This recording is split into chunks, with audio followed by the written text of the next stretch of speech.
Hi viewers, இன்றைக்கி நம்ம என்ன பார்க்க போகிறோம்னா சென்னையிலே ஒரு பிரபலமான முருகன் கோவில் இருக்குங்க. அது எங்கே இருக்குது, அந்த கோவிலோட வரலாறு என்ன, அந்த கோவிலோட சிறப்பம்சம் இதெல்லாம் தாங்க பார்க்க போகிறோம். வாங்க வீடியோக்குள்ளே போகலாம்.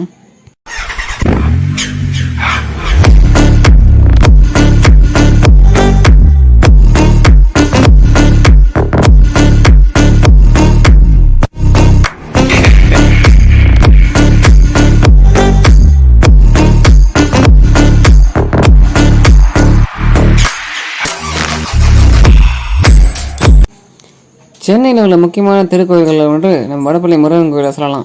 அந்த அளவுக்கு பிரபலமான கோவில் இந்த கோயில்.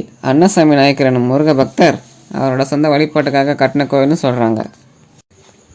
இந்த கோயிலோட ஒரு சில வரலாறை பார்ப்போம். 1890ஆம் ஆண்டு ரொம்பவே எளிமையான முறையில் ஓலக்கூரைகள் தான் கட்டப்பட்டு தான். அதுக்கப்புறம் மக்கள் அதிக வருகையாலும் ஆதரவாலும் கோயில் புகழ்பெற்றது. 1920 இந்த கோயில் ராஜகோபுரம் கட்டப்பட்டு புதுப்பிக்கப்பட்டது. இந்த கோவில் ராஜகோபுரத்தில் கந்தபுராண காட்சிகள் விளக்கம் சிறப்பாக இடம்பெற்றுள்ளனவாம். ஆண்டுக்கு சுமார் 7000 தம்பதிகள் இந்த கோவிலில் திருமணம் செய்து கொள்கிறாங்களாம்.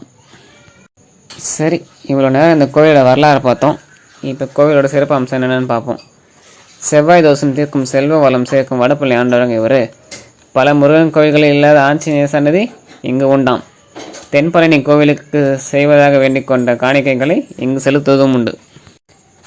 இந்த கோவிலோட மூலவராக பழனி முருகன் நின்ற கோலத்தில் காட்சியளிக்கிறார். இந்த கோவிலில் இப்போ தான் ஜனவரி 23 கும்பாபிஷேகம் நடந்திருக்கு. கும்பாபிஷேகம் நடந்த அடுத்த 48 நாளுமே ஸ்பெஷல் தான்.